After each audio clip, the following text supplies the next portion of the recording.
ഈശോമിശിഹായ്ക്ക് സ്തുതിയായിരിക്കട്ടെ. പുണ്യം പൂക്കുന്ന 50 നോമ്പിന്റെ ദിനങ്ങളിലൂടെ നാം കടന്നു പോവുകയാണല്ലോ. നോമ്പ് എന്നാൽ ഇംഗ്ലീഷിൽ ലെന്റ് എന്നാണ്. ലീവ് എവറി നെഗറ്റീവ് തോട്ട്സ്, നമ്മളിലുള്ള നിഷേധാത്മക ചിന്തകൾ ഉപേക്ഷിച്ച് ഈസ്റ്ററിനായി നമ്മെ തന്നെ ഒരുക്കുന്ന പവിത്രമായ ദിനങ്ങൾ. ഇന്ന് നാം പരിചിന്തനം ചെയ്യുന്ന ബൈബിൾ ഭാഗം വിശുദ്ധ ലൂക്ക 15-ാം അധ്യായം 11 മുതൽ 24 വരെയുള്ള വാക്യങ്ങളാണ്. സുവിശേഷത്തിലെ യേശു പറഞ്ഞിട്ടുള്ള ഏറ്റവും മനോഹരമായ ഉപമകളിൽ ഒന്നാണ് ഇത്, ധൂർത്തപുത്രന്റെ ഉപമ. ഈ ഉപമയിൽ പ്രധാനമായും നാം കാണുന്നത് 3 വ്യത്യസ്ത സ്വഭാവ പ്രകൃതികളുള്ള വ്യക്തികളെയാണ്. ഇളയ മകൻ, മൂത്ത മകൻ, പിതാവ്.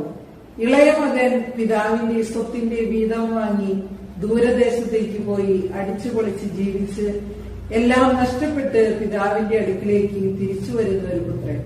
പുത്രന്റെ വരവിനായി കാലങ്ങളോളം കണ്ണുനട്ട് കാത്തിരിക്കുന്ന പിതാവ്.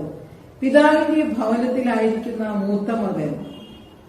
ഇളയ മകന്റെ വ്യക്തിത്വ സവിശേഷതകളിലെ പോസിറ്റീവ് സൈഡ് കണ്ടെത്താൻ ശ്രമിച്ചാൽ ആദ്യം നമ്മുടെ ശ്രദ്ധ പോകുന്നത് താൻ ചെയ്ത ഗുരുതരമായ തെറ്റുകളെ കുറിച്ച് സുബോധമുള്ളവൻ, ചെയ്ത തെറ്റിൽ ആത്മാർത്ഥമായ ദുഃഖം തോന്നി തന്റെ വഴികൾ മാറ്റാൻ തീരുമാനിച്ചവൻ, മറ്റുള്ളവരെ കുറ്റപ്പെടുത്താതെ തന്റെ തെറ്റ് സമ്മതിച്ചവൻ, തെറ്റ് ഏറ്റുപറയാൻ ധൈര്യം കാണിച്ചവൻ, തന്റെ പാപങ്ങൾ പിതാവിനോട് തുറന്നു പറയാൻ സത്യസന്ധത കാണിച്ചവൻ, തന്റെ പാപപൂർണമായ ജീവിതശൈലിയിൽ തുടരാതെ മെച്ചപ്പെട്ട ഒരു പാത തെരഞ്ഞെടുത്തവൻ, തന്റെ പിതാവിന്റെ കരുണയിൽ വിശ്വാസമുള്ളവൻ, തന്റെ ജീവിത ബുദ്ധിമുട്ടുകളിൽ നിന്ന് പാഠം പഠിച്ചവൻ, സത്യം മനസ്സിലാക്കിയ ശേഷം ശരിയായ പാത തെരഞ്ഞെടുത്തവൻ, ആത്മാർത്ഥമായ ക്ഷമാപണം നടത്തിയവൻ, അനുഭവത്തിലൂടെ പക്വത പ്രാപിച്ചവൻ, പിതാവിനെ ആശ്രയിക്കാൻ തക്കവിധം വിനീത ഹൃദയം രൂപപ്പെടുത്തിയവൻ.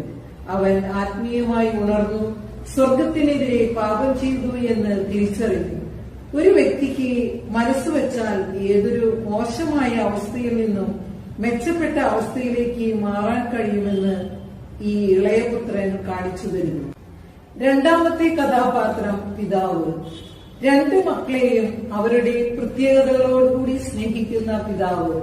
ഇളയ മകന്റെ തിരിച്ചുവരവിൽ അനുകമ്പയുള്ളവൻ, തന്റെ മകനെ പൂർണ്ണമായും ക്ഷമിച്ച് സ്വീകരിക്കുന്നവൻ, ശിക്ഷയ്ക്ക് പകരം ദയ കാണിച്ചവൻ, തിരിച്ചു വരാൻ നിർബന്ധിക്കാതെ മകനെ കാത്തിരിക്കുന്ന ഒരു പിതാവ്, തന്റെ മകന്റെ വരവിൽ സന്തോഷിച്ച് വസ്ത്രം നൽകി, മോതിരം നൽകി, ചെരുപ്പുകൾ നൽകി പുത്രസ്ഥാനം പുനഃസ്ഥാപിക്കുന്ന പിതാവ്, മകൻ തിരിച്ചുവരുമെന്ന പ്രതീക്ഷ ഒരിക്കലും കൈവിടാതെ കാത്തിരുന്നവൻ, മകൻ മടങ്ങിയെത്തിയപ്പോൾ വഴക്കിടുകയോ ശകാരിക്കുകയോ ചെയ്യാതെ സമാധാനപരമായി സ്വീകരിച്ചവൻ, മകൻ അവിശ്വസ്തത കാണിച്ചിട്ടും സ്നേഹത്തിൽ സ്ഥിരമായി തുടർന്നവൻ, നിരുപാധികമായ സ്നേഹത്തിന്റെയും കരുണയുടെയും ക്ഷമയുടെയും പ്രതീകമായ പിതാവ്, കയ്പ് പ്രകടിപ്പിക്കാതെ ദീർഘക്ഷമയോടെ വേദന സഹിച്ചവൻ, സ്വയം നിയന്ത്രിച്ചു വികാരങ്ങൾക്ക്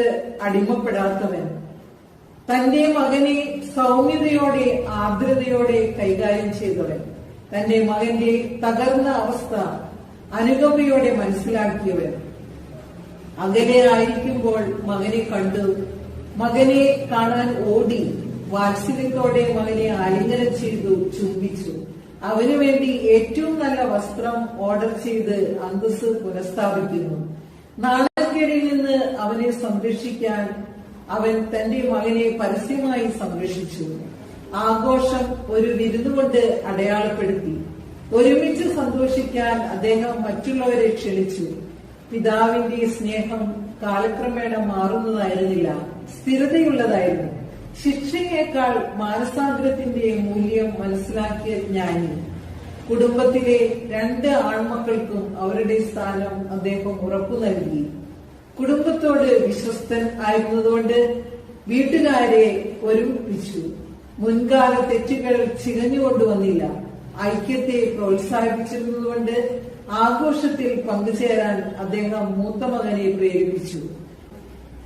ജീവദായകനായ പിതാവ് ഇങ്ങനെ പ്രഖ്യാപിച്ചു: എന്റെ ഈ മകൻ മരിച്ചു, വീണ്ടും ജീവിച്ചിരിക്കുന്നു. മൂത്തപുത്രൻ തന്റെ ഉത്തരവാദിത്തങ്ങളിൽ ഉറച്ചു നിൽക്കുന്നവൻ, സ്ഥിരമായി വയലുകളിൽ കഠിനാധ്വാനം ചെയ്യുന്ന ഉത്സാഹിയായ മനുഷ്യൻ, പിതാവിന് ദിവസവും ആശ്രയിക്കാൻ തക്കവിധം വിശ്വസ്തമായ ജീവിതം, തന്റെ ചുമതലകളിൽ ശ്രദ്ധ കേന്ദ്രീകരിച്ച് ഗാർഹിക നിയമങ്ങൾ വിശ്വസ്തയോടെ പാലിച്ചവൻ, അവൻ സ്വയം നിയന്ത്രിച്ചു അശ്രദ്ധമായ ജീവിതം ഒഴിവാക്കി തന്റെ ചുമതലകൾ ഗൗരവമായി എടുക്കുന്ന നല്ല മനസാക്ഷിയുള്ളവൻ, ജോലിയും ഉത്തരവാദിത്തങ്ങളും ശരിയായി കൈകാര്യം ചെയ്തവൻ, തന്റെ ജീവിതം വീടിനായി സമർപ്പിച്ചവൻ, തന്റെ സേവനത്തെക്കുറിച്ച് സത്യസന്ധമായി സംസാരിച്ചവൻ, ഉത്തരവാദിത്തമുള്ള കാര്യസ്ഥൻ, സന്തോഷത്തേക്കാൾ കർത്തവ്യത്തിന് പ്രാധാന്യം നൽകുന്നവൻ,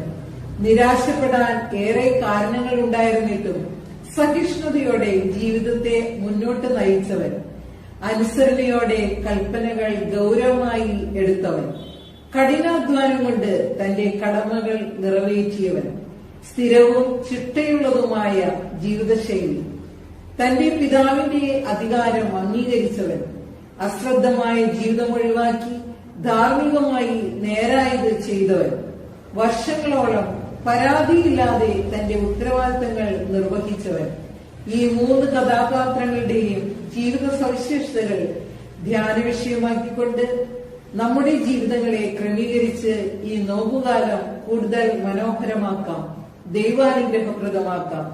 ദൈവം നമ്മെ ഓരോരുത്തരെയും അനുഗ്രഹിക്കും.